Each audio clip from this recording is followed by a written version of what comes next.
Fala pessoal do canal Thiago Parigiani Brasil Inteligente, sejam todos muito bem-vindos.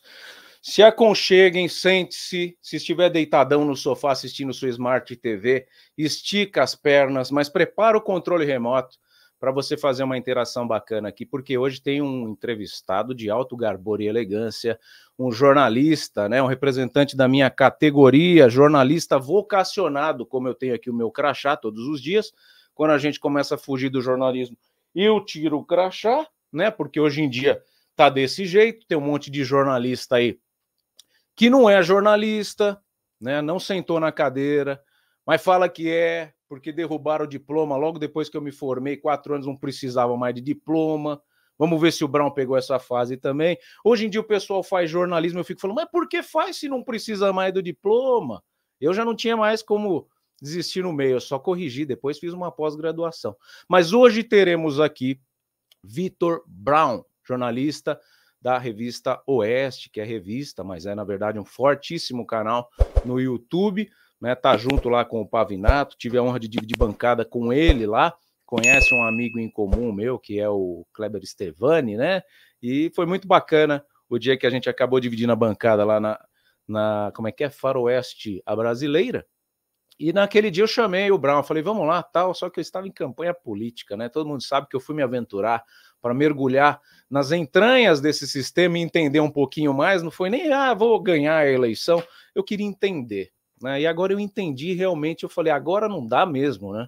Agora depois que você entende, que você fala, putz, não dá mesmo, realmente não é da política que vem a nossa salvação, que vem os nossos heróis.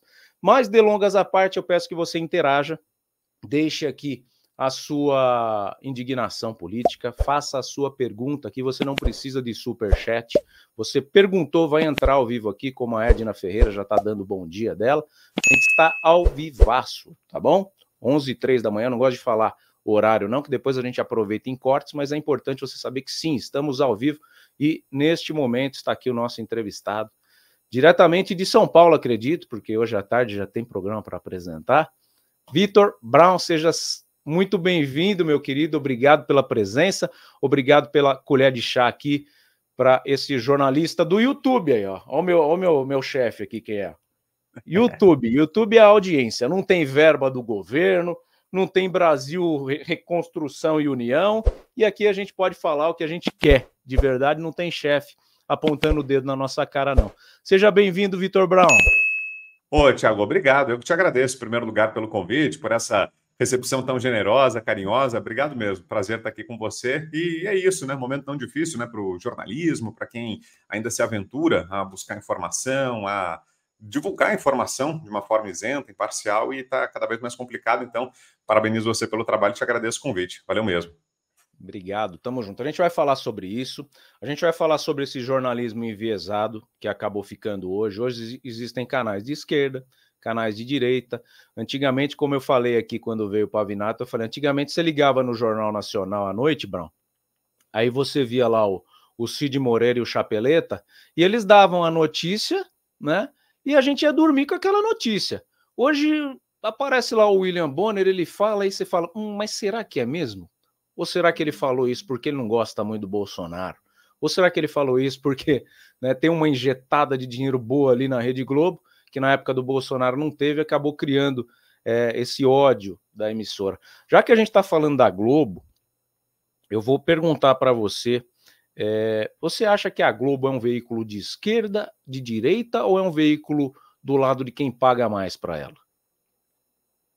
É isso, acho que você tocou no ponto, Thiago. Acho que o grande interesse, não só da Globo, né? Acho que ela pode ser tratada como o grande exemplo aí, né? A figura mais proeminente, mas acho que isso se aplica para uma parcela hoje majoritária da imprensa. Ela não se norteia por esses critérios políticos, ideológicos. Eu acho que a questão é muito mais financeira, é muito mais empresarial. O que é que dá lucro, o que é que vai funcionar, o que é que vai me beneficiar, sem qualquer preocupação se isso vai fazer bem, vai fazer mal para quem acompanha, para quem recebe esse conteúdo, se é de direita, de esquerda. A própria Globo, por exemplo, no período em que estava muito latente aquele espírito lavajatista de combate à corrupção, em que as denúncias de corrupção contra o governo do PT começaram a vir à tona, a Globo deu ampla publicidade a isso. Ela publicizou essas denúncias, tinha matérias lá de 10 minutos, 20 minutos no Jornal Nacional, detalhando as ações da Lava Jato, depoimentos. O Sérgio Moro hoje ouviu tal pessoa, o diretor da Petrobras, e mostrava, e dava destaque, tudo isso. Isso fragilizou, ajudou, claro, a fragilizar os governos petistas, levou, por exemplo, ao impeachment da Dilma, no momento mais grave, no auge da crise. Mas, porque isso era interessante, talvez, financeiramente. Talvez se o governo de então, o governo Dilma, tivesse disposto a abastecer a emissora com dinheiro público, a tratar alguma costura política, talvez isso não tivesse acontecido. Mas foi a público, né? Isso foi divulgado. Então, eu estou citando esse exemplo aqui da Lava Jato só para dizer o seguinte, né? Que não tem necessariamente a ver com coloração partidária, ou não, é o que é mais interessante para a empresa, né? Eu acho que a empresa se norteia por esses valores. E nesse momento, ela achou que era mais interessante fazer uma oposição ferrenha, como fez ao governo Jair Bolsonaro, que ela praticamente tomou um lado. A gente estava falando aqui de isenção no começo da conversa, né, de jornalismo, de trazer informações confiáveis. Acho que muitos veículos tiveram essa perda de credibilidade. Você estava falando aí do Jornal Nacional, por exemplo, que deixou de ser tratado como uma grande vitrine de informação confiável. Acho que tiveram essa perda de credibilidade, não por terem tomado um lado, mas simplesmente por terem deixado de dar notícias. Informações de um determinado assunto, de um determinado tema, são deixadas de lado. Por exemplo, esse escândalo aí das mensagens do gabinete do Alexandre de Moraes tiveram uma repercussão muito pequena, apesar da divulgação na Folha de São Paulo. Os casos do 8 de janeiro, essas condenações desproporcionais que as pessoas estão recebendo, que deveriam ser punidas, sim, mas por vandalismo, por depredação, nunca por abolição do Estado de Direito, enfim, tanta coisa errada que está acontecendo, essas viagens promíscuas de ministros da Suprema Corte participando de encontros com empresários que têm causas no Supremo Tribunal Federal, tanta coisa que não é noticiada nesses grandes veículos. E quando são noticiadas, de uma forma menor, sem a relevância que esses fatos deveriam ter. Então, acho que é muito por isso essa perda de confiança. Não é nem por terem tomado um lado, virou de esquerda, virou de direita, não. É porque simplesmente deixaram de reproduzir informação, de levar notícias, né? Então, os veículos que trazem essas notícias, que se dispõem a veicular isso, que não está sendo veiculado na imprensa tradicional, digamos assim, eles estão tendo esse boom de audiência, faturamento, estão num momento aí de ascensão, acho que justamente por isso, por essa perda de confiança e por essa ascensão das redes sociais. Antigamente, se o Jornal Nacional não falasse alguma coisa, você muito possivelmente não saberia, você não teria outro canal para descobrir, para ter acesso a essas informações, como essas aqui que eu citei de exemplo. Hoje em dia tem, nas redes sociais você encontra, mesmo que não apareça no Jornal Nacional na Globo, mesmo que não seja noticiado com destaque na Folha de São Paulo, mesmo que não esteja lá na capa do UOL, as pessoas têm meios de descobrir, de chegar a essas informações. Então, acho que é isso que levou a essa perda de confiança, mas a emissora se pauta em lucro, como qualquer empresa, em ganhar dinheiro. E acho que está sendo interessante esse posicionamento financeiramente. É. Tem outras coisas, né? A questão agora dessa semana mesmo, teve lá a Tertuliana Lustosa fazendo aquela palestra mirabolante lá que você deve ter visto. Eu não vi na Rede Globo aquilo. Não foi Não, noticiado. também não vi. Não foi. Não, eu não tenho acompanhado tanto. Assisto um pouco, mas muito pouco, mas não vi também. Não vi. É um escândalo, é dinheiro público ali, né? Uma universidade federal, claro que isso tinha que ter sido amplamente noticiado, né? Eles passam um pano descaradamente. E aí você fala assim: então é porque o Brown está trabalhando na Oeste, que é um veículo hoje posicionado à direita. Não, eu trago aqui o Joaquim lá do 247, que é obviamente um veículo posicionado à esquerda. O problema é que os veículos posicionados à esquerda, Brown, na minha visão, não é porque eu estou dividindo tela com o Brown que ele concorda com tudo que eu falo aqui, ele pode discordar. Os veículos que estão enviesados para a esquerda, eles estão recebendo dinheiro do governo. E isso irrita a própria Globo, e esses veículos da esquerda, eles também conflitam com a Globo por isso. Porque a Globo vê que acaba perdendo verba do governo para esses veículos que estão no YouTube. Em contrapartida, eu vejo o Vitor Brown na Oeste, vendo a luta da Oeste todos os dias para se manter em pé ali, vendendo as assinaturas, querendo a monetização do próprio YouTube, e por um grande período ficou desmonetizado. Então, é uma contrapartida muito injusta, que a gente vê o governo tentando dominar os meios de comunicação em massa, através de patrocínio, para quem fala bem dele, e um boicote para quem fala mal dele. Então, é por isso que eu trago o crachazinho aqui, que eu falo, aqui não tem o governo, não tem o editor-chefe falando, Thiago, vai lá e elogia a Tertuliana por ter rebolado na cara da sociedade. Eu não conseguiria. Eu não conseguiria trabalhar no canal 247, por exemplo. Ah, mas aí é porque você está pondo a paixão à frente? Não, eu não estou pondo a paixão. Estou pondo os meus valores de brasileiro, de um cara que quer ver o país de um jeito melhor. Não é por aí que a gente vai ter uma educação melhor. E ela quer ser ministra da educação, segundo ela ainda. Então, é complicado você saber que existe uma verba. É que nem quando o Flamengo, a gente estava falando de futebol em off aqui quando começou, o Flamengo era patrocinado pela Petrobras. E o Corinthians era patrocinado pela Calunga. Isso é uma sacanagem, porque a Petrobras tem dinheiro nosso. A Calunga não, tem dinheiro dos clientes que ia lá comprar papel e a Calunga era michuruquinha, né, pequenininha. Então, quando você vê um jornalismo sendo patrocinado, ele vai ao contrário de tudo aquilo que eu aprendi quando trabalhei na Editora Abril. Ninguém tem o direito de patrocinar a sua opinião. Ninguém tem o direito de manipular a tua opinião por conta de um salário. Na Editora Abril tinha a revista Veja lá, eu nunca vi os caras fazerem uma questão de apologia lá do A ou lá do B. Até inclusive quando estava rolando o impeachment do Collor, a gente estava na redação e a instrução na redação era não comemorem, independente do que acontecer. Extremamente antiético. E o que aconteceu na redação da Rede Globo quando o Lula foi eleito agora? Parecia final de Copa do Mundo, por conta de verba, né? E aqui ninguém está defendendo o Bolsonaro ou o Lula. A questão é que o Bolsonaro não deu a verba que a Globo sabia que precisava. Pô, chegaram a demitir o Faustão, Brown. Chegaram a demitir o Faustão no governo Bolsonaro. Você trabalharia hoje na Rede Globo?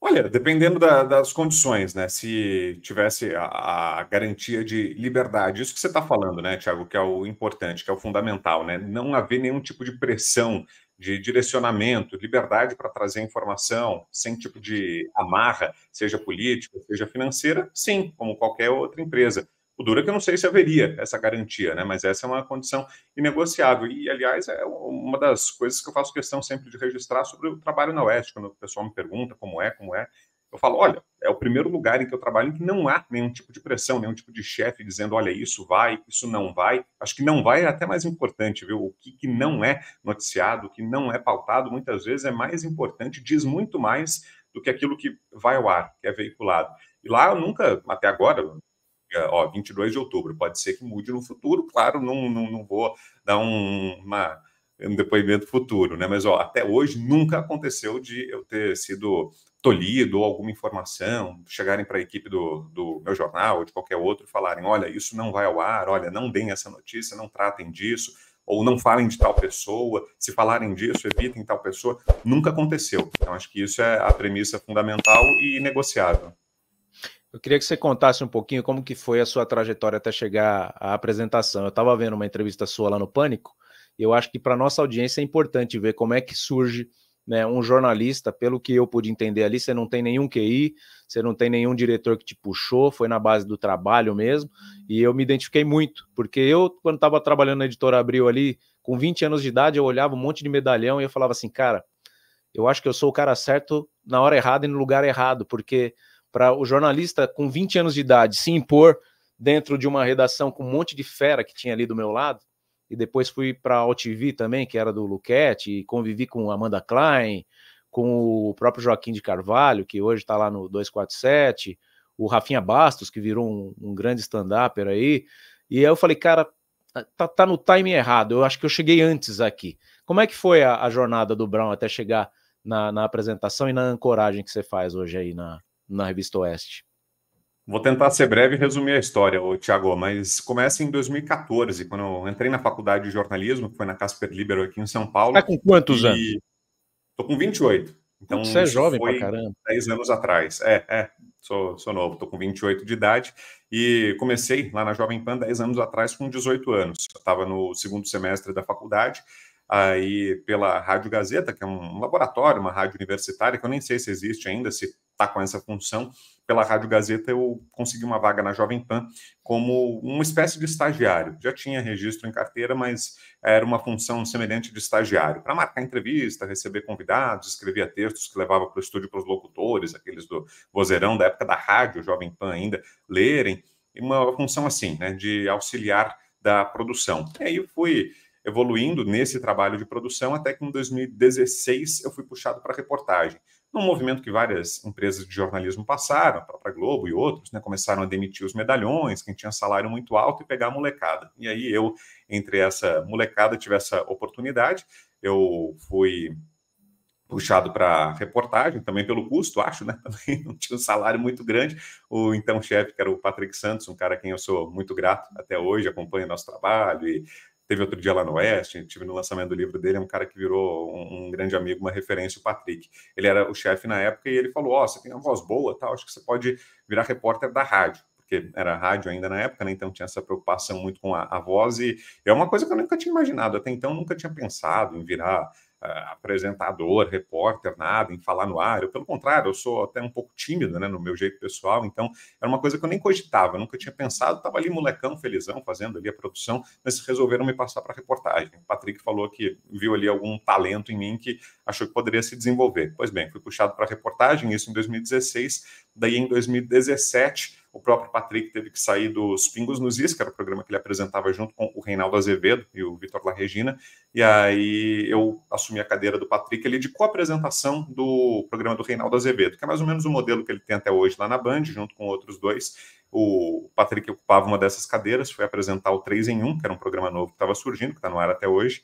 e aí eu entrei nessa cadeira do Patrick para fazer essa co-apresentação com o Reinaldo Azevedo, isso em 2017. E a partir dali eu comecei a progredir ali dentro da hierarquia da Jovem Pan, apresentar outros programas, fiz ali aquela co-apresentação do Pingos, depois fiz outros programas de rádio, Pan News, Jornal da Manhã, segunda edição, Jornal da Manhã, 3 em 1 mesmo, fiquei por um ano, depois voltei a apresentar o Pingos, que foi talvez na fase áurea da Jovem Pan de audiência na televisão, foi quando ela conseguiu os maiores índices. Eu, não por eu estar lá, aquela Jovem Pan conseguiu esses índices, mas eu tive a felicidade de participar também desse momento exitoso da emissora, e aí foi. Aí, o Pânico, inclusive, fiquei um ano indo lá na bancada do Pânico diariamente, foi outro período muito legal, mas foi mais ou menos assim. E eu costumo dizer, Thiago, que meio que por acidente, nunca foi algo planejado, nunca deitei e falei, poxa, quero ser, ou levantei da cama e falei, poxa, quero ser apresentador, hoje eu vou ir traçar um plano ali para. Nunca. Aconteceu tudo de forma muito espontânea, muito natural,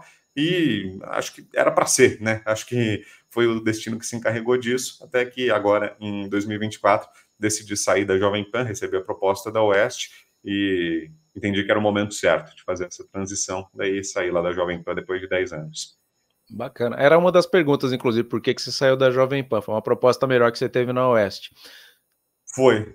Na verdade, e a Oeste já tinha até conversado comigo, eu entendi que não era o momento, daí nesse momento agora, em 2024, a Oeste me procurou mais uma vez e aí eu tive esse entendimento de que era o momento, de que valeria a pena. A Jovem Pan até tentou conversar comigo para eu ficar lá, me ofereceram a apresentar um programa que é o Linha de Frente, que o Fernando Capês está fazendo à tarde, que é o que o Pavinato fazia antes. Me fizeram essa oferta para ficar lá, mas eu entendi que não. Falei, acho que já está esgotado o ciclo. E o que eu analisei muito, Thiago, e aí de coração foi, e sem querer ser desrespeitoso, né, com a emissora em que eu estava até outro dia, mas foi o momento de mercado, né? A Jovem Pan está no momento de decréscimo, né, de perda de público, de audiência, de faturamento. A Oeste não, está num movimento de expansão. Só aumenta o número de assinantes, que é a base principal de faturamento da Oeste, só aumenta a audiência dos seus programas, ela está ampliando a grade, criando novas atrações, novos produtos. Então eu vi uma empresa que está num momento de queda e a outra num momento de ascensão. Então eu falei, poxa, acho que é o momento de fazer esse movimento, né, de dar esse pulo, de, por mais que eu tenha uma história aqui na Jovem Pan, não é uma decisão simples, né? Até por ambiente, né? Você está muito acostumado com a rotina, com as pessoas, tá? Tem um certo grau de acomodação, então não é simples. Mas eu falei, não, acho que vale a pena embarcar nessa, dar esse passo, fazer essa aposta, e por enquanto está se mostrando muito acertada, né? A Oeste está sendo recompensada pelo público com a qualidade e autonomia do seu trabalho. Legal. Em cima disso que você está me trazendo, só fazer um parênteses aqui, né? Para o Brown foi uma coisa oposta, você vê, ele nunca planejou ser apresentador. Eu sempre, desde que eu entrei na faculdade, eu falei, quero ser apresentador, quero ser famosão, porque a gente, quando é molecão novo, eu decidi com 15 anos, né, querer ser jornalista. Aí eu falava, pô, vou ser famoso, cara, né? Vou aparecer na televisão ali, vou ter um espaço. E aí aconteceu de eu arrumar um emprego na Editora Abril. E aí comecei a escrever lá na revista Ação Games, o professor Edson Rossi, que é um grande mestre, inclusive o Stevani também conhece, também deu aula para ele. acho que de 60 alunos, ele me pinçou ali por conta da minha redação, e tinha uma boa redação, modéstia à parte, mas não era o que eu queria. Aí quando eu fui, falei, vou ter que escrever, cara. E aí comecei a escrever, virei biógrafo do Vanderlei Silva, que é o atleta de MMA, acho que você lembra que eu levei lá pro Pavinato o livro, depois vou te entregar um livro também, vamos dar um jeito de se encontrar. E acabei virando um escritor antes de querer ser o apresentador, né? Você vê como que o jornalismo, ele prepara algumas surpresas pra gente. Obviamente que o Brown tem uma voz diferenciada, né? Tá na cara que ele seria, no mínimo, um radialista, né? E ele virou um âncora muito maior do que um simples radialista escondido atrás do microfone, se bem que hoje as rádios também são multimídias, então aparece, né, o locutor em câmera. Antigamente os locutores brincavam que eles eram todos feios, né? Por isso que eles precisavam ficar escondidos atrás da rádio, e os mais bonitos iam para a televisão. Mas a vida, ela prepara essas surpresas, né? E aí, quando o Brown me traz essa questão da ascensão da Oeste, eu já vou emendar na minha pauta aqui. Por que que os veículos de esquerda, na sua opinião, têm esse apoio do governo e acabam se valendo da necessidade desse apoio do governo, né, enquanto os veículos de direita estão ascendendo por conta própria? Como que você vê essa questão do jornalismo enviesado? Isso vale até para influenciadores aqui do YouTube que recebem também, né, para falar bem do governo atual, enquanto, até onde eu sei, o governo de direita não patrocinou nenhum tipo de informação nesse sentido e conseguiu ganhar essa grande mídia da internet na base do carisma. Como que você vê isso? Acho que a resposta é público, né, Tiago? Acho que é um movimento de mercado, né? Tem uma parcela cada vez maior, crescente da sociedade brasileira que não se vê representada nesses veículos. E mais do que representada, é uma relação de consumo mesmo, né? Um consumidor que não está satisfeito com esse produto que é entregue pela imprensa majoritária, que buscou alternativas. E acho que essas empresas não estavam preparadas para isso, né? Ali, mais ou menos por volta de 2016, 17, quando começam a surgir os veículos independentes, alternativos, foi um susto para todo esse mercado, né? Para essas empresas que até então eram hegemônicas no mercado de comunicação. Então, acho que a resposta para esse sucesso que tiveram essas novas iniciativas, como, por exemplo, a Oeste, não é porque eu estou trabalhando lá, não, é porque acho que é um bom exemplo para citar. Há 5 anos não existia a Revista Oeste, teve o Terça Livre até pouco tempo, há 10 anos não existia Terça Livre, infelizmente não tem mais, mas por uma questão de ofensiva judicial, enfim, é outra história. Mas para não abrir muito parênteses aqui, fugir do tópico da pergunta. É uma questão de mercado, né? Tem demanda. E, por outro lado, essas empresas, né, essas emissoras estão vendo dia a dia uma fuga de público, né? Se você pega para olhar o Ibope dessas emissoras, ainda é muito grande, é verdade. Não acho que a Globo vai fechar, não acho. Não tenho essa ilusão. Acho que ainda é um mercado majoritário muito forte. Não vejo essa perda de força suficiente para uma liquidação. Não é isso. Mas tem uma perda, sim, de público, de faturamento, que é explicada por isso, né? Uma parcela considerável de pessoas que até então nem viam nenhum problema, não viam de forma crítica, né, essa programação, esses produtos, esses jornais oferecidos. Consumiam porque simplesmente era aquilo que tinha e porque tinha uma credibilidade, uma confiança naqueles produtos. Até então, aí surgiram as redes sociais e veio uma alternativa. Muita gente viu e falou, opa, então, peraí, isso aqui não me satisfaz mais. Não, isso aqui não é o que eu quero consumir, e passou a consumir informação desses veículos alternativos, abandonando essas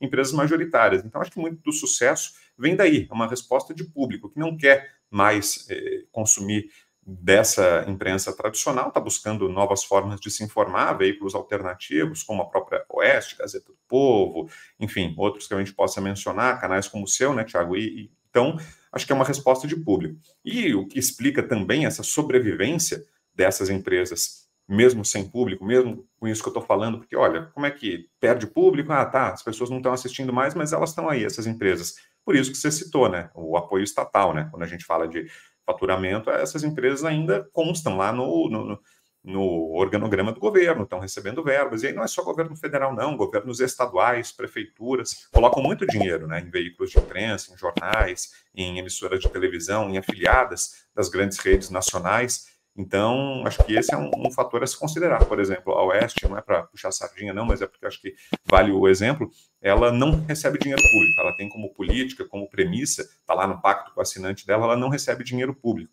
Então, mesmo que, vai ser eleito um presidente de direita e aí vai colocar... Não vai, porque a Oeste não recebe dinheiro público. Ela colocou para si essa prerrogativa. Então, é algo já que escapa totalmente do que fazem as outras empresas, que têm esse apoio muito forte, essa sustentação com o dinheiro público, né? A Oeste não, ela depende fundamentalmente da iniciativa privada e dos assinantes. Então, acho que é um modelo de negócios novo que está surgindo, mas que garante ao veículo muita independência, porque fala, poxa, mas que bobagem, então não vai receber dinheiro público, como é que ela, o que ela ganha com isso? Ela ganha em independência, em poder trazer informações livres de qualquer amarra, de qualquer costura partidária, de qualquer bastidor, de qualquer pressão de político.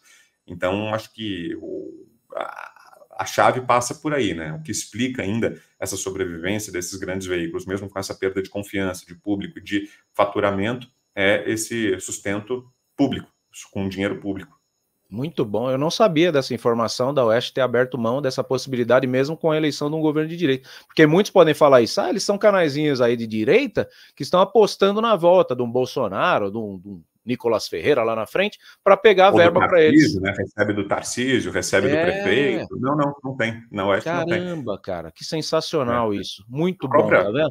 A própria Jovem Pan, por exemplo, né, até onde eu estava até outro dia, a Jovem Pan, sim, recebe muito dinheiro público, voltou a receber federal e, historicamente, recebeu muito do Estado, né? A Sabesp sempre foi grande apoiadora, o metrô de São Paulo. Outro dia eu estava vendo, fizeram um fórum com apoio do governo de São Paulo. Então, essa programação mais tucana, de centro da Jovem Pan também tem uma razão de ser, né? Ela tem ali grande parte do seu financiamento vindo, por exemplo, de prefeitura e governo de São Paulo. Então, isso ajuda a entender muita coisa, né? Quando você vê os veículos e seus perfis, se você olhar para a conta, para quem paga, ajuda, tudo fica mais claro.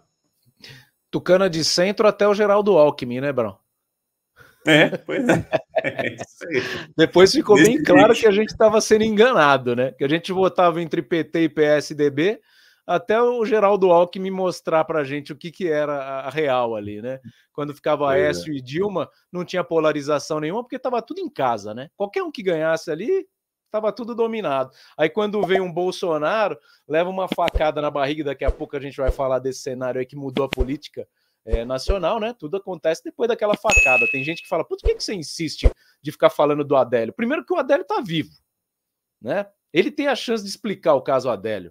E a gente não pode ficar aí achando que isso está esclarecido, porque não está. E mudou a política. Eu tenho a minha opinião, daqui a pouco eu vou trazer para o Brown, mas só para fechar essa parte aqui de direita e esquerda nas mídias, por que você acha que a direita está se mostrando muito maior que a esquerda nas redes sociais hoje? Você acha que essa opressão da mídia aberta, que falava só bem da esquerda, olha que país maravilhoso que a gente está aqui e tal, você acha que essa opressão levou esse nicho de pessoas para as redes sociais, e isso fez acontecer o que está acontecendo, e por isso que somos é ótimo, por isso que são muito mais pessoas da direita aqui no YouTube, na plataforma e também no Instagram, do que o pessoal da esquerda, ou é um equívoco da minha parte?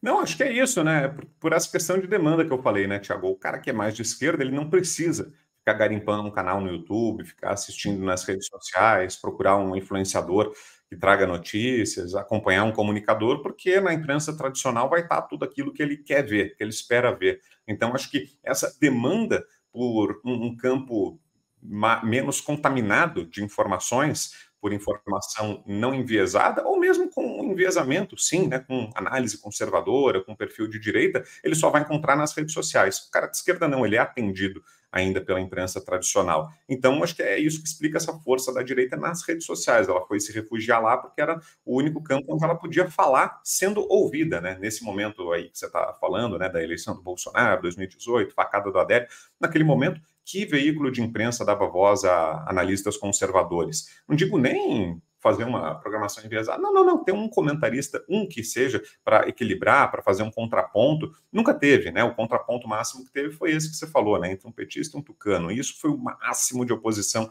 permitida e autorizada, mas um pensador mais conservador, de direita, bolsonarista, qualquer que seja o nome, Isso nunca teve na imprensa, então só foi ter nas redes sociais. E aí esse sistema majoritário só se deu conta disso quando o Bolsonaro já estava eleito e aí passou a trabalhar para asfixiar também esse campo, né, que surgiu sem ser notado. Então, acho que é isso que explica essa força, essa prevalência da direita nas redes sociais. Primeiro, que ela chegou antes. Segundo, que ela tem muito mais interesse e depende desse espaço para a sua sobrevivência. A esquerda, não tanto. E também a direita mostrou uma competência muito grande, né, no manejo das redes sociais. O próprio Bolsonaro foi o primeiro exemplo disso, mas tantos outros casos aí bem-sucedidos. A gente está aí nas campanhas eleitorais, por exemplo, o André Fernandes em Fortaleza e a Cristina Grema em Curitiba são exemplos, né, de candidatos que sabem operar muito bem as redes, sabem viralizar, têm feito um trabalho muito competente de redes sociais, o Nicolas Ferreira, que você citou, tantos outros. Então, acho que é essa soma de fatores, viu, Thiago? Aí eu vou trazer um problema aqui, uma casca de banana, que o Vitor deve saber bem. O problema de enviesar um veículo, que nem a 247, não pode falar bem do Bolsonaro em nenhuma circunstância. Ela vai perder inscrito. A Oeste também, o dia que falar bem do Lula, e provavelmente algum dia ele vai conseguir fazer alguma coisa boa para alguém poder falar bem. Tá difícil ultimamente a esquerda fazer, mas a gente perde seguidores. Então, quando você se posiciona, e muita gente cobra, eu até brinco, né, que quando eu era criança eu via muito o Faustão no dia da eleição, o próprio Gugu, né, falar, olha, hoje é dia de votação, hein, o Faustão mesmo, é emblemático lembrar, né, urna não é pinico, né, só que ele nunca falava assim, vota no fulano de tal, né, não tinha posicionamento, e eu não entendia, com a minha imaturidade ali de jovem, adolescente, eu falava, por que esse infeliz não fala em quem vota, então, já que ele é o cara que tá falando para não fazer cagada na urna, fala um candidato, né? Hoje fica claro, se você assistiu o meu canal, você sabe, se você assistir a Oeste, você sabe em quem o Brown provavelmente votou, se você assistir o Jornal Nacional, você vai ter dúvida em quem o Bonner votou, hein? Será que ele votou no Lula ou no Bolsonaro na última? Vai ter uma dúvida absurda. Mas a gente corre o risco de se posicionar imparcialmente algum dia, elogiando algum ato da esquerda, de perder seguidores. Eu venho do jornalismo esportivo, então era fácil, como jornalista esportivo, ser corintiano e criticar o Corinthians, porque a gente tinha, né, até o uso da nossa voz para poder melhorar, porque o Corinthians, aliás, hoje, já vamos aproveitar e falar, está um lixo, o comportamento na última partida contra o Flamengo foi bizarro, até brinquei com o Brau que parecia o Brasil contra a França em 98, né, parecia que o fenômeno teve um ataque ali no vestiário e entrou, né, meio apagado e o time inteiro apático. E a gente usava o nosso poder de comunicação para dar um chacoalha no nosso time. Então, como que você vê isso? O jornalista enviesado mais para a direita, até por um perfil pessoal dele, né, com valores familiares, conservadores e tudo mais, não poder um dia sequer dar um chacoalha, por exemplo. Eu acho que o Bolsonaro cometeu vários erros na gestão dele. Não dar um pouquinho de dinheiro para a Globo, para mim, foi um erro. Mas se a gente fala isso aqui, o cara fica chateado. O Thiago não é bolsonarista, então. E eu sempre falo, não sou bolsonarista. Acho que o dia que a gente tiver que levantar a bandeira de um político como o herói da nação, a gente tá lascado. Né? Fiz campanha recentemente, não é novidade, e eu vi gente aplaudindo os dois candidatos da prefeitura local aqui como se fosse o Gustavo Lima e o Chitãozinho Chororó. Isso tá errado. O político é funcionário do povo, não é ídolo. Né? Você não paga ingresso para ver o show do político. Então a gente tem que tomar cuidado com o que são valores de direita e o que é ser bolsonarista, o que é ser tarcisista, o que é ser Gabriel Monteirista, por exemplo. Era um membro da direita, olha a decepção que foi. Já dizia Cazuza, né? Meus heróis morreram de overdose. Então, você não pode colocar o político como um herói. Mas como que você vê essa dificuldade, né? Quando a gente está posicionado à direita, de não poder ver nada de bom na esquerda, ou vice-versa, se o canal posicionado à esquerda não poder ver nada de bom na direita. Pois é, né? Falta esse senso crítico, eu diria, né, Tiago, essa capacidade de autoanálise. E acho que o que é importante pontuar e que muitas pessoas às vezes confundem é informação com opinião. Acho que o jornalismo tem espaço para os dois, para informação e para opinião. E o que está mais difícil de encontrar hoje é a informação, por incrível que pareça, né? No mundo cada vez mais globalizado, a informação chega em tempo real, a gente ouve muito falar isso, né? Nossa, hoje tem uma facilidade de acesso à informação, mas encontrar notícias, né, as informações, sem que haja um viés, um posicionamento pré-definido, está cada vez mais difícil. Eu mesmo no dia a dia, assim, do trabalho, a gente tem dificuldade de encontrar as notícias, a gente tem que garimpar muito bem de qual site vai ler. Ah, não, mas esse site é mais isso, esse site é mais aquilo, esse site é meio bolsonarista, esse site é meio lulista. Então, você tem essa dificuldade. Acho que tem espaço para tudo. E o que é mais nocivo, na minha avaliação, Thiago, que aconteceu nos últimos anos, é que a notícia deixou de ser transmitida como notícia, de uma forma limpa, isenta. Por exemplo, na pandemia, acho que a pandemia foi a gota d'água para isso, né? A gente deixou de ter notícias como, por exemplo, o presidente defende a liberação de tal medicamento, como uma notícia, para ter, por exemplo, notícias: presidente volta a defender tratamento anticientífico, ou seja, o tratamento já é adjetivado de saída. Não tem a notícia: presidente viola regras sanitárias, defende ou volta a dar declarações antidemocráticas, viola normas de saúde, enfim, tudo isso já era feito a partir de um juízo de valor. A notícia passou a ser transmitida já com um juízo de valor de saída. As pessoas ficaram com dificuldade de encontrar a notícia pura e simples, né? Então, acho que... E eu me esforço muito para isso, até lá no Oeste, no nosso trabalho, tento fazer um esforço muito grande e com a equipe, eu sempre defendo isso, eu sou essa voz ali dentro da redação, nas conversas internas nossas, de não fazer nenhum juízo de valor de saída. Não, vamos reportar o que aconteceu. O presidente decide isso, o governo decide aquilo, a oposição quer isso, e aí abre para os comentários, mas fazer questão de dar essa separação entre o que é notícia e o que é comentário. No caso da Oeste, sim, a opinião é sempre à direita. Isso está lá pactuado com o assinante, é algo público, está nas premissas da empresa, ela tem um corpo editorial muito qualificado, liderado pelo Augusto Nunes, pelo José Roberto Guzzo, pelo Jairo Leal, que é o diretor-presidente da companhia, e é pública a posição da Oeste. Ela diz lá no pacto com o assinante dela por que não gosta do comunismo, por que nunca deu certo em lugar nenhum do mundo, por que defendemos a liberdade, por que isso, por que aquilo. É público. Mas o que é mais importante e fundamental é separar, trazer informação. A informação é essa, e aqui é a opinião. E nunca misturar, porque acho que isso foi o que aconteceu de mais nocivo nesses últimos anos. A informação passou a ser misturada com opinião, com notícias como essa que eu falei, né? Presidente e deputados defendem tratamento anticientífico. Quem está dizendo que é anticientífico é você, é a sua opinião. E pode aparecer essa opinião, não tem prejuízo nenhum, mas que seja dada como opinião. E isso passou a ser embutido na notícia, de uma forma que manipula totalmente e foge do controle, né? Quem recebe aquela informação não tem essa maturidade, muitas vezes, de fazer essa separação de que é informação ou opinião. Vê aquilo e fala, poxa, é verdade, ele defendeu algo que é anticientífico, é uma fala antidemocrática mesmo, cometeu um crime mesmo, quando, na verdade, é um juízo de valor. E isso passou a tomar o lugar da notícia. Então, acho que foi esse acho que é isso que está por trás de toda essa distorção que a gente vê e desse trabalho de correção que eu acho que precisa ser feito.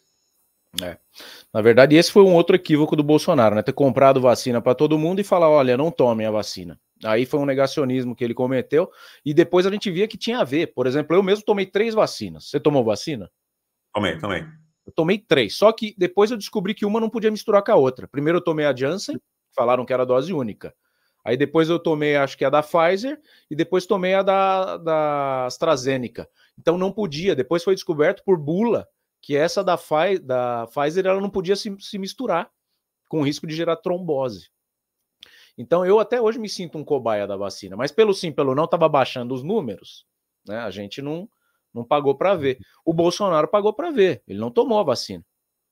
E aí eu tive que ver gente aqui tendo AVC isquêmico com 38 anos de idade. A minha irmã é um caso. E aí o cara vai culpar também, que nem tem um pessoal da esquerda que fala assim, o Bolsonaro matou meu amigo de Covid. Mas pera lá, foi o Bolsonaro que criou a Covid? Para mim foi lá na China lá que aconteceu o BO. O Bolsonaro só, né, atrasou na vacina, mas você confiou 100%? Então não tem como atribuir ao Bolsonaro as mortes da Covid. Fala que o cara é genocida, porque não foi ele que criou o vírus. Então tem que ter um discernimento. Mas o cara que é esquerdopata, como diz aqui o Nivaldo, inclusive, muito obrigado pelo comentário carinhoso aí pro Vitor Brown.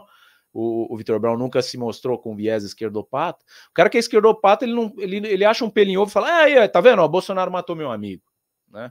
Calma, o Bolsonaro não salvou a vida de ninguém, mas ele não matou ninguém também. Não foi ele nem que criou o vírus. E outra, continentalmente não tem o que falar. Foi o presidente que mais vacinou.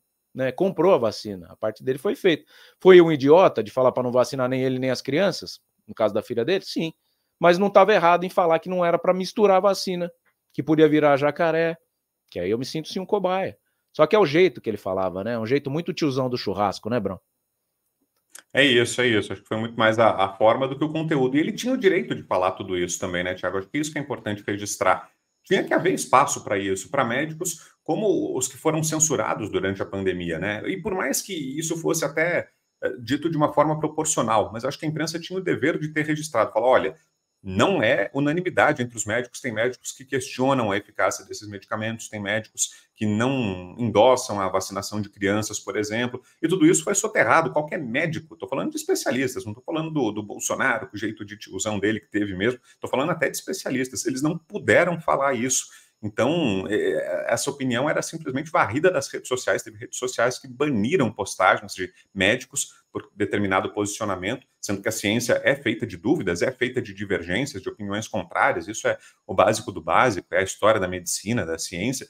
E médicos foram censurados. A opinião dessas pessoas foi tolhida, deixada de existir, foi impedida de existir. Então, acho que isso é o pior de tudo. E o Bolsonaro também, ele pode ter cometido erros, mas ele tinha o direito de falar aquilo. Se era a opinião dele como um cidadão que ele estava dando ouvidos a essa determinada parcela da classe médica, que uma parcela muito grande da população também confia e se respalda, por que não isso ser veiculado, publicizado? E aí pode ser até tratado numericamente. Olha, de cada 10 médicos, 9 recomendam, mas um não recomenda. Não tem problema, isso é informação, é esse o ponto. Isso tinha que ser noticiado e transparente. Olha, tem divergência entre os médicos, a maioria recomenda a vacinação, mas tem médicos que divergem, e aí que esses médicos fossem ouvidos em reportagens, por que eles divergem ou não, como foi feito. Eu também não é puxando sardinha, não, mas vários veículos entrevistaram, deram voz a esses. A Gazeta do Povo, eu lembro que fez um trabalho muito grande, a Oeste, até a Jovem Pan, na época, ouviu esses médicos.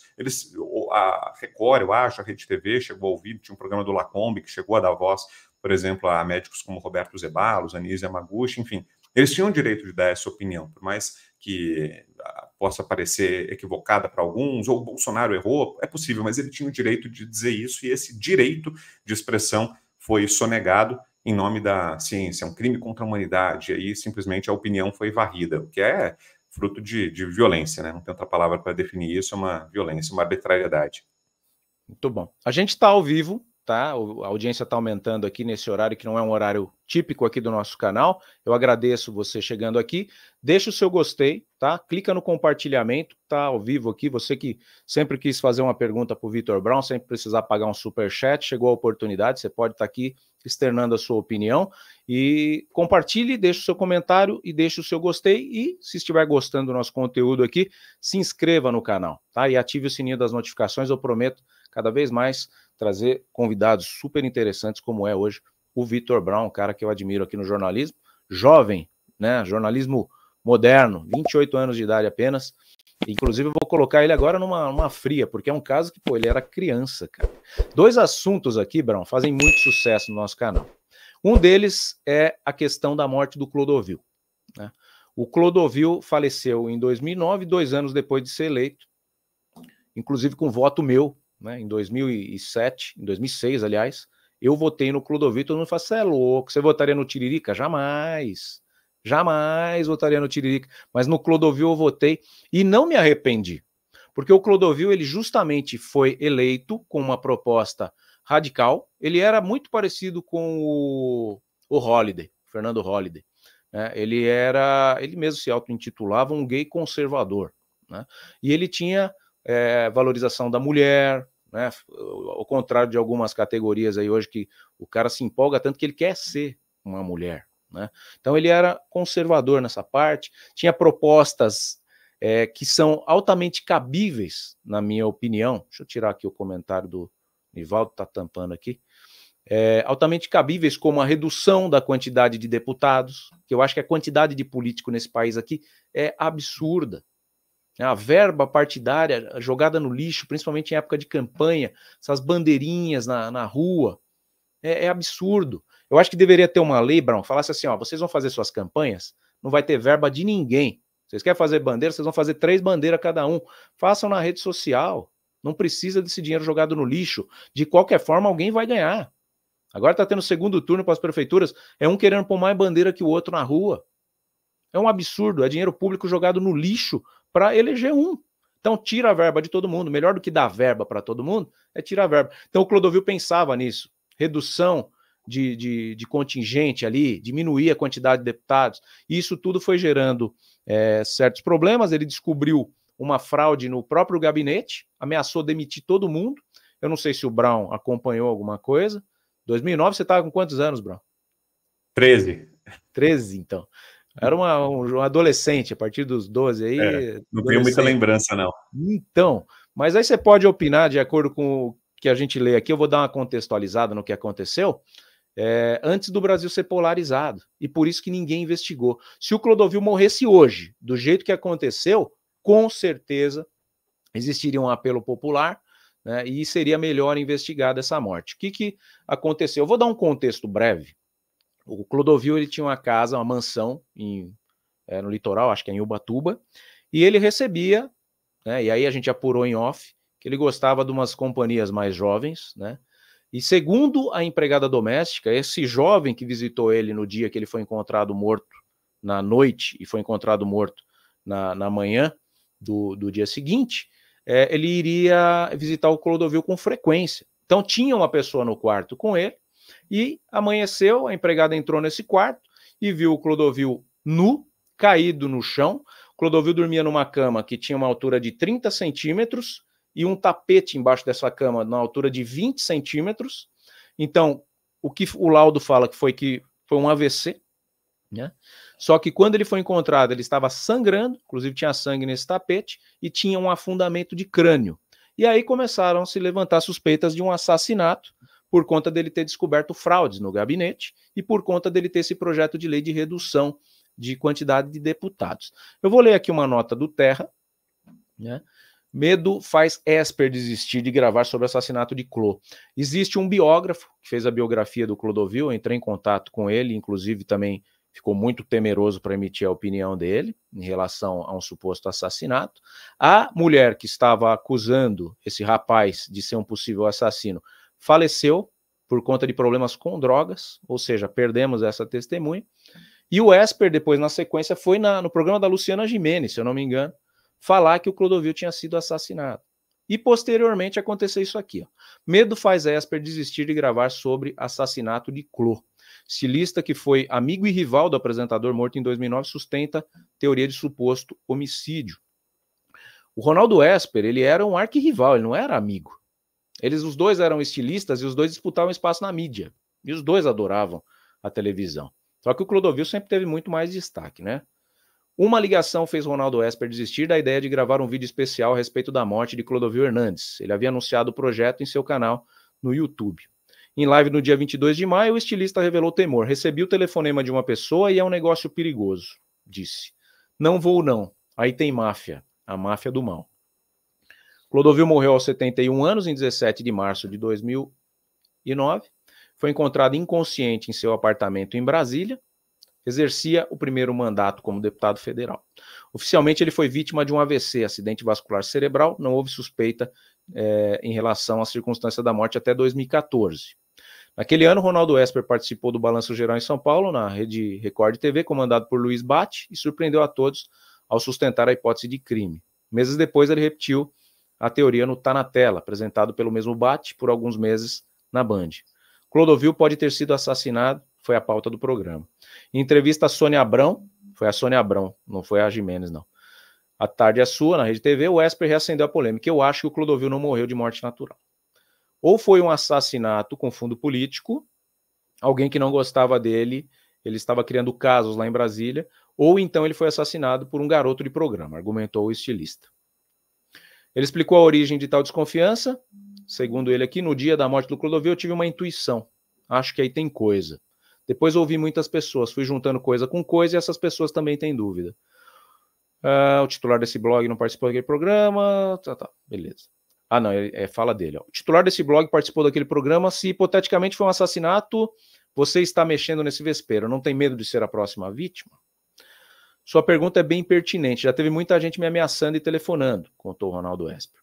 Ele e Clodovil foram amigos no auge da moda brasileira clássica, inspirada nas marcas europeias de alta costura. Depois, a concorrência por clientes e a rivalidade com apresentadores de TV gerou animosidade entre os dois, chegaram a travar batalha na justiça por conta da troca de insultos e deboches. Bateu com o que eu disse, né? Você chegou a acompanhar alguma coisa em relação a esse tema, Brown? Você acha que se fosse hoje a morte do Clodovil, e o Clodovil, só para finalizar a contextualização, ele não tinha herdeiro, ele era um filho adotivo, né? A mãe dele, uma senhorinha bem velhinha, já tinha ido embora, então ele só tinha funcionários na volta dele. Diferentemente do Gugu, que morreu e tinha uma família, que ficou brigando por herança e tudo mais, não teve nem isso, né? Parece que o pessoal, advogados que acabaram ficando aí como espólio dele para gerir dos bens, tanto que a mansão está sendo leiloada, não sei se já foi vendida, mas o que gerou esse tipo de não apuração por parte dos órgãos competentes foi, primeiro, o Brasil não era polarizado, não tinha essa polarização, não tinha, a rede social não estava aquecida como hoje, então ninguém quis saber, né? Morreu, foi AVC, então beleza, mas pô, a funcionária falando que tinha um afundamento de crânio, é só exumar, um afundamento de crânio não some, né? O esqueleto vai estar lá com o crânio quebrado até hoje. Então, existe, né, a possibilidade de até hoje se mexer com isso. Mas ninguém quer, porque parece que não é interessante. Como que você vê? Faz sentido a direita suspeitar de que pode ter sido uma queima de arquivo ali por uma coisa que estava desagradando o sistema político? E você acha que hoje seria diferente esse tipo de apuração? Se você tiver uma opinião também, se o Clodovil morreu ou não, seria ótimo para a gente fazer um corte. Ó, que morreu, acho que morreu, né? Não tem muita dúvida se morreu matado ou morreu morrido, é que é a grande pergunta. E acho que é muito pertinente, sim, Tiago, o questionamento por tudo isso que você elencou. Essa entrevista do Ronaldo Esper é muito reveladora. E, com certeza, né? Hoje seria diferente o tratamento. Era um outro Brasil, era um outro momento. E hoje, com as redes sociais, haveria espaço para esse questionamento. Um espaço que em 2009 não havia, quando aconteceu a morte do Clodovil. Você só tinha a imprensa majoritária, esse espaço aí em que foi feito esse questionamento no Super Pop, na Rede TV, é um espaço lateral, um programa de audiência menor, apesar de que a Rede TV vivia um momento de muita audiência, né? Esse programa da Sônia Abrão e o programa da Luciana Gimenez eram muito assistidos na época, mas isso passava batido, né? Se a imprensa não fosse atrás, não ficasse atrás dessa história, pressionando as autoridades policiais e pedindo informações e revelando contradições, isso morria facilmente. Não, você conseguia abafar um caso como esse com certa tranquilidade. Se tivesse uma força política poderosa por trás, uma pressão em cima das emissoras, isso poderia ser abafado, algo que hoje eu acho que não aconteceria.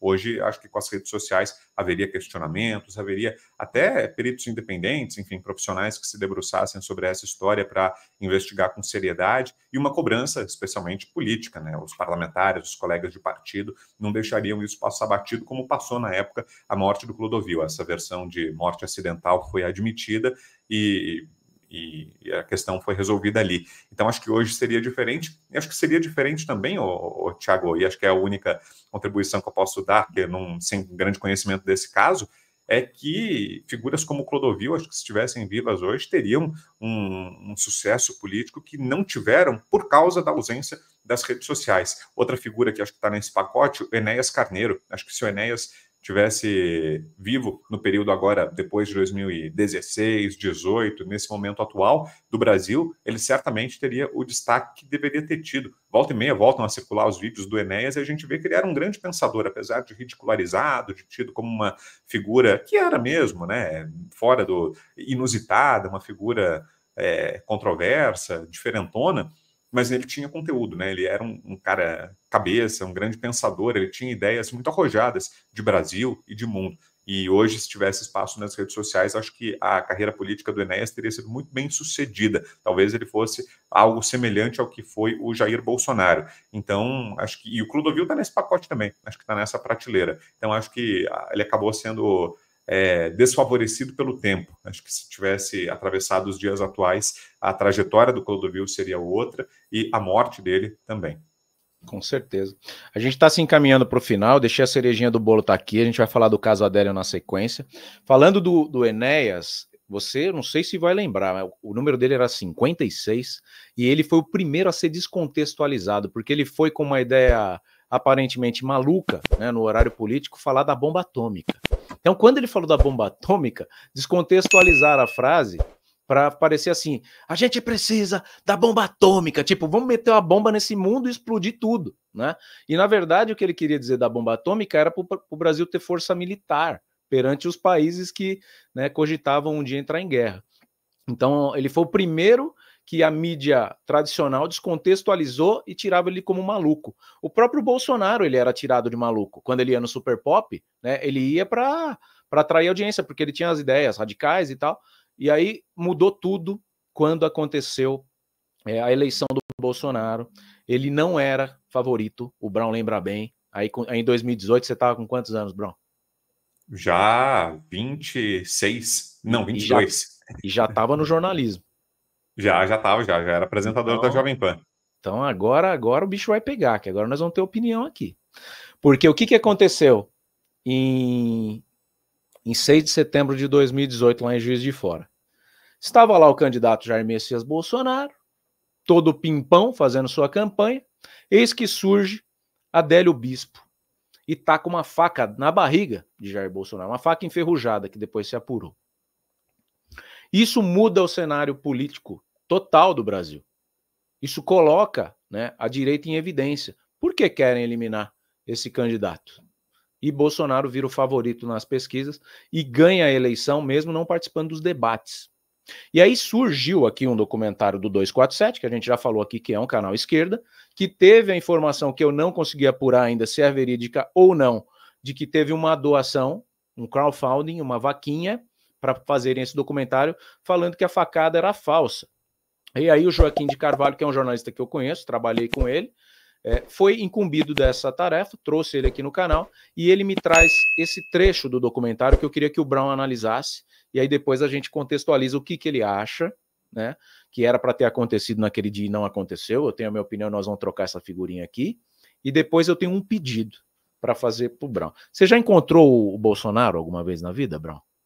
Já, uma vez, em Brasília. Qual a impressão que você teve pessoal do Bolsonaro?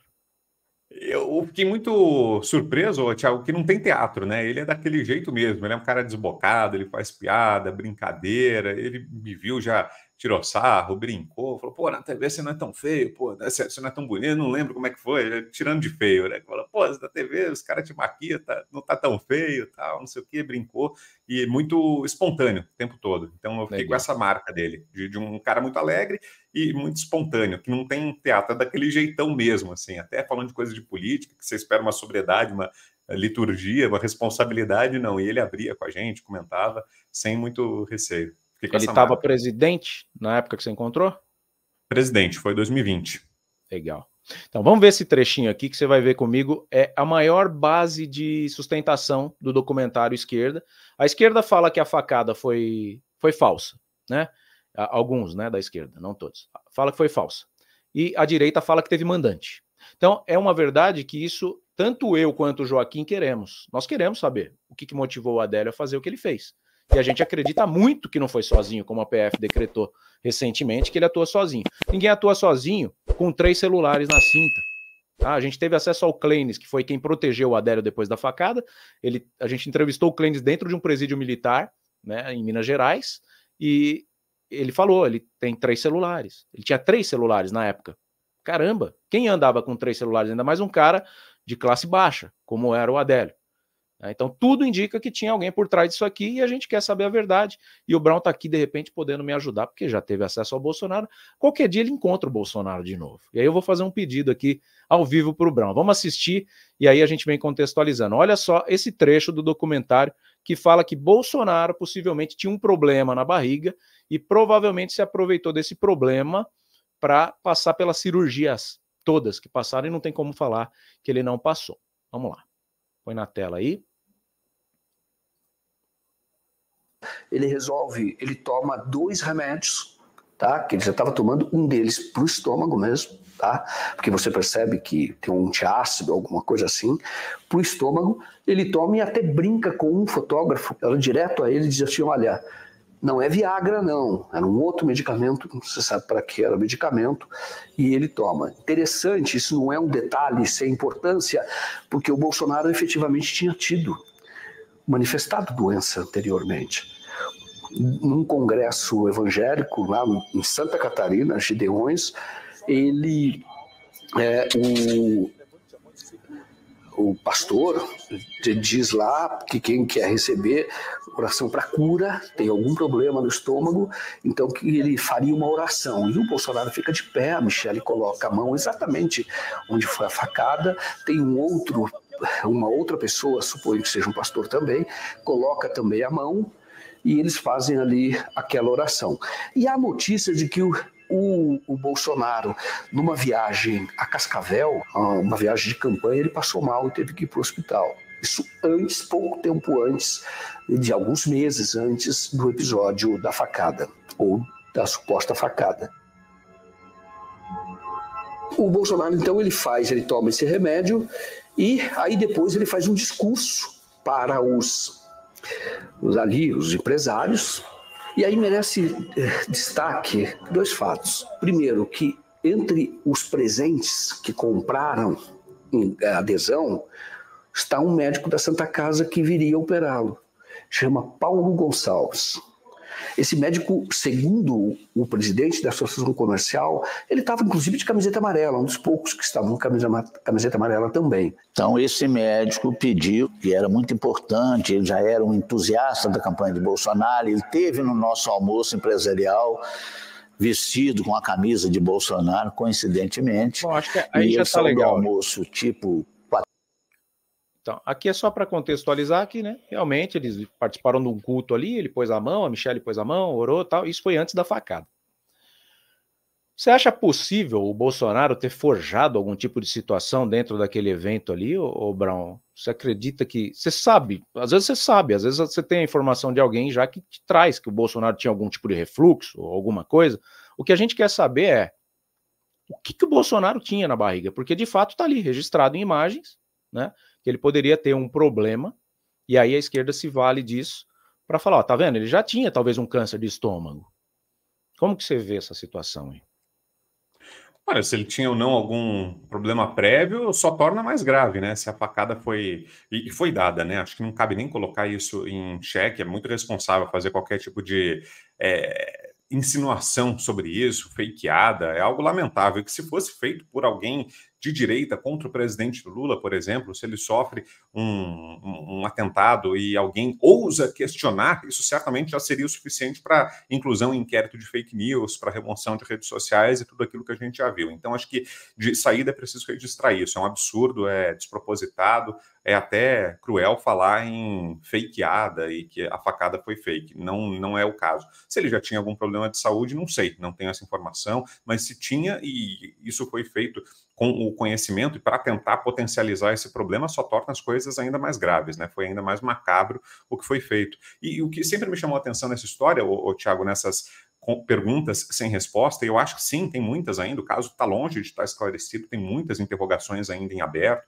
muitas lacunas em branco, não está respondido satisfatoriamente esse trabalho de investigação da Polícia Federal. Pelo contrário, o que mais me intrigou desde o começo nessa história foram os advogados, sabe? A história de que vieram advogados de fora da cidade, de juiz de fora, para representar o Adélio. Ele teve 4 advogados, se eu não estou enganado, ao longo do processo. E um lobo solitário, um cara malucão que decide esfaquear um político no meio da rua, teria acesso a uma defesa tão qualificada, preparada, com dinheiro para viajar, inclusive? Me parece que não. Então, isso sim é uma pergunta que não foi respondida satisfatoriamente, e aí cabe levantar a hipótese de que sim, que não tenha sido um ato de um lobo solitário, que tenha sido uma organização criminosa maior, e aí eu relaciono até inclusive com, e aí é um dado da realidade, a preferência que lideranças do crime organizado têm, por exemplo, por grupo de esquerda, na eleição presidencial entre Lula e Bolsonaro. Lula tem uma votação muito expressiva entre a população carcerária. Dentro dos presídios, o Lula ganhou no primeiro turno. Tem várias declarações aí que corroboram isso. Teve o episódio da entrada do Flávio Dino, ainda ministro do Lula, numa comunidade, algo que não poderia acontecer sem o aval de lideranças do tráfico, ou a interceptação do áudio do Marcola ou de uma outra liderança de facção às vésperas da eleição, falando que para eles seria melhor o Lula do que o Bolsonaro, enfim, vários fatos que demonstram que pode sim haver uma ojeriza e uma preocupação do crime poderia haver naquela época uma preocupação com a eleição do Bolsonaro. E esses fatos relacionados ao episódio em si, acho que deixam no ar, sim, ainda a possibilidade de que o Adélio não tenha agido sozinho, que foi o que você falou no início, né, Thiago? Então, acho que são pertinentes todos os questionamentos e essa história ainda está longe de estar esclarecida, pelo contrário. Aconteceu com o Boulos agora. né? Tá em campanha, a gente não sabe o que é verdade e o que é mentira, mas o Boulos também foi muito bem votado dentro das prisões. Aliás, eu não sei por que detento vota, né? Sinceramente, porque o detento não vai votar em favor do país, né? Ele vai votar em favor dele, da família dele, né? Ele já é um cara que está fora do sistema. Eu não sei por que tem representatividade eleitoral o cara que está preso, né? Isso aí deveria ser uma correção a ser feita. Você consegue ter uma opinião do que era para ter acontecido no caso Adélio? Eu tenho a minha opinião e vou te passar aqui. Eu acho que deveria ter morrido. A ideia era, ele vai lá e mata o Bolsonaro, não sei quem mandou, tá? Ele vai lá, enfia a faca, morre o Bolsonaro, não está eleito, não ganha a eleição, e na sequência o Adélio é linchado pelo povo, então morre os dois. Como aconteceu lá nos Estados Unidos, o Trump e o atirador morreu, né? Aconteceu que não morreu nenhum e nem outro. Por isso que dá esse fuzuê todo. Você consegue ter uma opinião, um panorama, o que era para ter acontecido na ideia de quem idealizou essa situação? Não imagino, Thiago. O que eu tenho são esses questionamentos, né? Essas perguntas, né? Acho que ainda não está longe de estar esclarecido o caso, mas qual era o plano inicial, honestamente, não tenho uma resposta também, não. Tá. Só para finalizar, eu quero fazer um pedido para o Brown. Tá? Se um dia encontrar o Bolsonaro, você consegue lembrar? Pode cair agora não pode cair. O Brown acabou de cair. Acho que é a bateria do celular dele, hein? Não pode ter acabado antes do meu pedido. Vamos ver se ele volta daqui a pouquinho. Vocês estão gostando? Pela audiência, acho que sim, né? Quase 7.000 pessoas passaram por aqui. Eu peço que você deixe o seu gostei, tá? Compartilhe essa live. Dá trabalho para fazer. Dá trabalho para trazer convidados de peso, como a gente tem trazido aqui no canal. E é por você, é para você que a gente trabalha. Tá? Como eu falei aqui, não tem um diretor de conteúdo, não tem um editor-chefe falando traga esse, traga aquele. Brown acabou de voltar, só para a gente encerrar. Com a internet. Eu imaginei que... Dá suspense no pedido, né, Thiago? Pensei que tinha sido a bateria do celular, falei, se for, ferrou. Mas, Brown, só para a gente encerrar, eu agradeço a disponibilidade, tá? O que eu te peço é, se um dia encontrar o Bolsonaro, lembra dessa conversa aqui, lembre dessa conversa, e pergunte para ele, fala, Bolsonaro, o que você tinha antes da facada, que no culto colocaram a mão na sua barriga e fizeram uma oração? Eu devo essa resposta para um amigo. Se você pudesse comprometer comigo, claro, vai ser uma honra, porque para o Thiago Parigiani encontrar o Bolsonaro na atual situação, é muito menor a possibilidade. Então, a gente recorre às nossas fontes confiáveis, o Brown é um cara que eu confio 100% no que ele for me trazer, assim como o Pavinato, né? Pedi a mesma coisa para o Pavinato. Quem tiver acesso primeiro, traga essa resposta, porque não vai ser para mim. É uma resposta que pode calar, né, discursos completamente equivocados como esse aí, desse documentário que a gente apresentou, com todo respeito ao jornalista, mas foi uma vaquinha. E aí, quando a pessoa tem uma vaquinha, uma verba, ela tem que fazer o documentário, né? Senão ela vai ter que devolver a vaquinha desse pessoal que queria uma resposta, e talvez ele foi lá dar uma resposta que era o que o pessoal queria ouvir, e não o que ele queria falar. Esse é um problema. Você consegue me fazer esse favor? Você consegue lembrar disso? Com certeza, compromisso feito, firmado. Só não te prometo, Thiago, perguntar no ar, em on, né, como a gente fala no jornalismo, porque é possível que eu venha entrevistá-lo em programas e até remotamente, como a gente está aqui, e aí eu não tenho a chance de perguntar para ele algo que acho que não tem que ser abordado no ar, né, tem que ser no bastidor. Então, se eu encontrá-lo, por exemplo, num estúdio, numa gravação, aí beleza. Mas se eu entrevistar à distância, aí eu não vou perguntar, não. Mas tendo algum contato com ele, entrevista ou fora disso, pode deixar compromisso feito, e muito pertinente. Aliás, parabéns pelo trabalho, pela sua dedicação em relação a esse tema, que poucos jornalistas têm feito isso. Obrigado. Na verdade, pode ser até enquadrado, porque eu acho que é uma questão de interesse público. Porque se está sendo veiculado numa mídia, né, você pode até tentar encaixar uma perguntinha. A Bolsonaro, só querendo mudar um pouco o foco da nossa conversa, provavelmente não vai ser uma conversa sobre o Adélio Bispo, né? Porque isso é um fato muito... Se bem que ele foi para Ouro Verde esses dias, foi lá e falou: quero saber quem mandou me matar, eu quero saber quem mandou me matar. Então, eu acho que dá para encaixar. De repente seria até um corte super valorizado. Você tem canal no YouTube ou não? Não tenho. Tava até pensando outro dia em fazer, se vale a pena. Achei que não, mas... Use o próprio conteúdo da Oeste para alimentar ele, vale muito a pena. É o que o Pavinato tem feito com brilhantismo. O Pavinato estava só no canal, aí deu um problema no canal, ele foi para a Oeste, falou, não quero mais saber do canal, agora ele está pondo os cortes da Oeste e está indo muito bem, né? É muito bom. Gente que fala o que o povo entende, né? Você também tem essa oratória fácil de entender, é muito bom ter você aqui. O Vitão, eu queria... Vitão é ótimo, né? O Vitão ficou meu amigo já, meu brother. Queria te agradecer demais, tá, pelo tempo. Era para fazer uma coisa rápida, mas foi um papo muito gostoso, muito leve. Você é um cara de energia boa. Não sabia que era tão jovem, me surpreendi, parece ser mais velho, e isso é um elogio, porque pela postura, né, jornalística, você tem uma maturidade na tela. Então, e até no estúdio... Isso tem óleo, né, Thiago? Tá gasto já, né? Eu já, quando você fala, você parece ser mais velho, eu tenho 44, já começa a vir umas rugas, já tava careca, aí tá com implante, mas para você é um elogio falar que você parece ser mais velho, né? Eu daria uns 35 anos aí, tranquilamente, pela maturidade profissional que você tem. Eu queria que você deixasse aí as suas considerações finais para a nossa audiência, que te adorou, tá? Te adorou, e vamos marcar outros encontros aqui.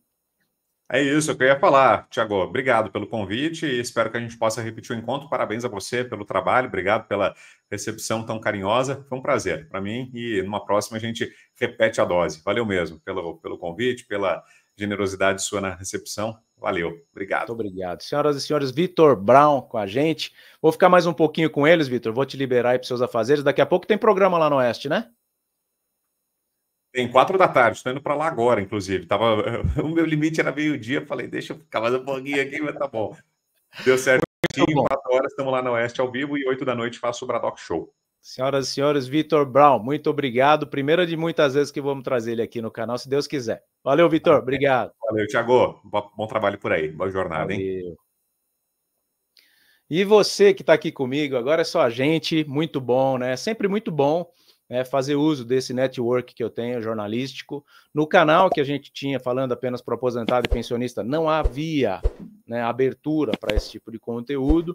Hoje eu sou muito feliz e realizado por estar aqui criando um canal jornalístico, né, falando de política abertamente com você que quer um Brasil mais limpo, um Brasil sem viés, né, um Brasil transparente, que a gente consiga entender o que está acontecendo aqui, sem uma emissora mandando na informação que a gente queira ouvir. Eu peço, de novo, se você não deixou o seu gostei, deixe. Tá? É muito barato o preço para você continuar aqui com a gente. Clica no joinha, tá? Clica nesse ganchinho que tem embaixo, copia o link, joga nos grupos de WhatsApp, joga aí em 5 grupos de WhatsApp.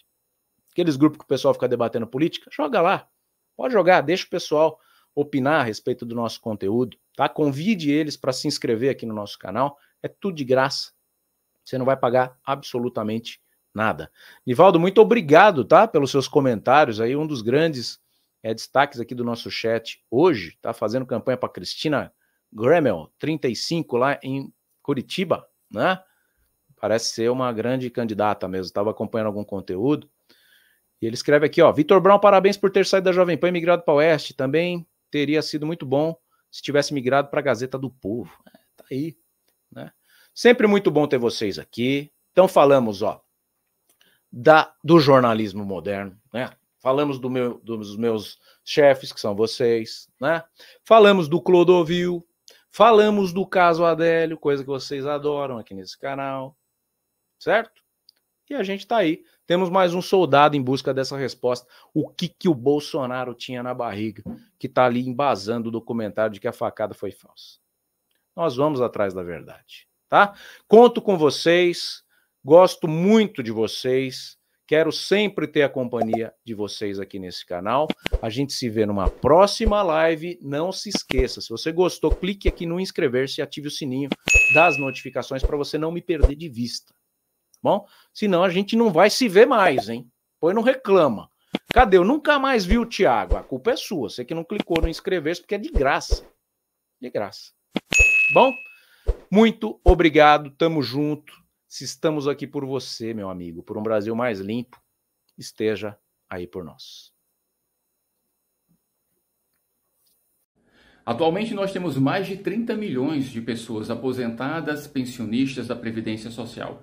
E a esmagadora maioria dessas pessoas passam pelo chamado superendividamento.